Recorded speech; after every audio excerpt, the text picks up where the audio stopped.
नमस्कार. नमस्कार. तुमचं पूर्ण नाव काय? एकनाथ बोधिंदळे, मुक्कामपोस्ट दामण तालुका आपला जिल्हा अहमदनगर. पत्ता काय? मुक्कामपोस्ट दामण तालुका आपला जिल्हा अहमदनगर. तुमची शैक्षणिक पात्रता काय? शैक्षणिक पात्रता 10वी पास नंतर ITI केलेले मी 23-24. एक्स्ट्रा करिक्युलम काय केलं तुम्ही? तुमचं ग्रॅज्युएशन झालं काय? ग्रॅज्युएशन झालेले माझं. कोणत्या ह्याच्यामध्ये झालेलं? BA आणि ऑदर हिंदीमध्ये केलेले. आणि काय दुसरं मास्टर ग्रॅज्युएट काय? नाही, दुसरं काही नाही केलेलं मी. ओके. त्यानंतर तुम्ही ITI मध्ये प्रवेश घेतला होता का? हो, ITI मध्येच. हां, मग ITI कोणता ट्रेड घेतलेला होता? ITI ट्रेडमध्ये वायरमॅन घेतलेलं. हां, वायरमॅन का करू वाटला तुम्हाला? वायरमॅनमध्ये हे आपलं घरगुती इलेक्ट्रिशियन करू शकतो आपण कामं, किंवा आपण कोणती पण वस्तू आपण रिपेअरिंग वगैरे घरगुती करू शकतो. हे बिझनेससाठीच घेतलेलं आहे. ITI तुम्ही वायरमॅन केल्यानंतर तुम्ही अप्रेंटिसशिप केली होती का? नाही, अप्रेंटिसशिप तर नाही केलेली आपण. अप्रेंटिसशिप केली नाही केलेली. मग अप्रेंटिसशिप करण्यामागचं अप्रेंटिसशिप केली नसेल तर त्याच्या पाठीमागे काय पर्याय होता? म्हणजे काय कोणता पर्याय होता तुमच्या मनात? नाही, आता मग ऑपरेशन केलेलं नाही. मी माझ्यानंतर मला बिझनेसमध्ये जायचं होतं म्हणून मी अप्रेंटिसशिप नाही केलेली. बरं.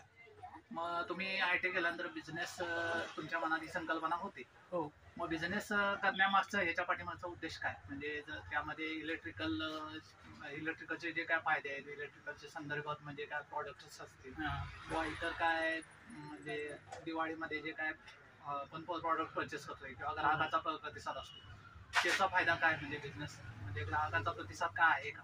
हो, बिझनेसमध्ये ग्राहकांचा प्रतिसाद आहे. दिवाळी या सिजनेबलमध्ये आमचा धंदा चांगला राहतो आणि प्रतिसाद पण चांगला भेटतो, नाही का? आणि त्यातल्या त्यात इलेक्ट्रिशियन असल्यामुळे आपलं हे वायरचं वगैरे काम क्लिअर होतं आणि ते काही प्रॉब्लेम असलं तरी माळांचं वगैरे किंवा गणपती सीजन म्हटलं, दिवाळी सीजन म्हटलं, हे सीजनला आम्ही चांगला चालतो. मग आता सपोज जर समजा आता तुमचा वायरमॅन ट्रेड झालेला आहे. हो.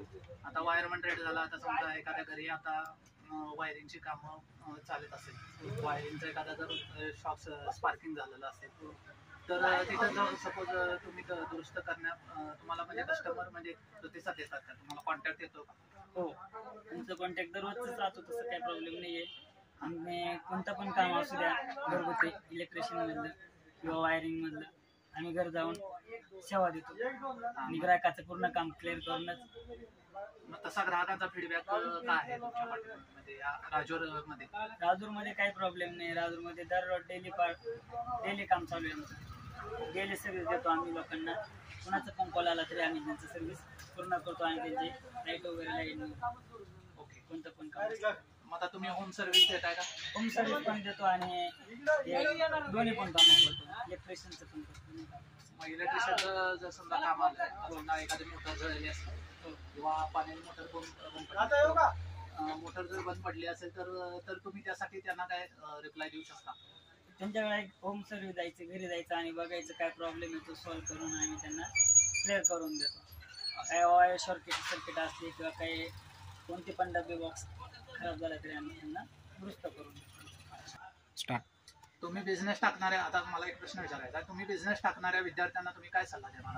बिझनेस टाकणाऱ्या विद्यार्थ्यांना मी सल्ला देऊ शकतो का? हो, हे बिझनेस जर तुम्ही केला तुम्ही याच्यात सक्सेसफुल होऊ शकतात. त्याला काही प्रॉब्लेम नाही आहे. एकदा लाईन लागल्यानंतर आपल्याला कस्टमर ऑटोमॅटिकच फोन करतात. एकानंतर दुसरा कस्टमर पण वाढला जातो. आपण जशी सर्व्हिस देईल तसं आपला चाललेलं राहतं. आपल्या सर्व्हिसिंगवरती सगळे कस्टमर अवलंबून राहतात. काही अडचण नाही. बाहेर काम करण्यापेक्षा, कंपनीत काम करण्यापेक्षा आपण घरगुती काम वगैरे सगळे करून आपला बिझनेस वाढवू शकतो. Okay, right, thank you. आता तुम्ही बिझनेस स्टार्ट केला, बरोबर आहे?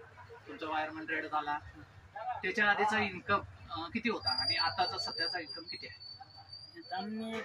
आम्ही बिझनेस करत नव्हतो. जेव्हा बिझनेस स्टार्ट केला तेव्हा 40,000 रुपये आम्हाला मंथली निघत होते. परंतु आता आम्हाला लाख रुपये, 1.25 लाख रुपये इन्कम येतं. अच्छा. दिवसाला आम्ही 3,000 ते 4,000 रुपये कमवले जातात. ओके, राईट, थँक्यू, धन्यवाद.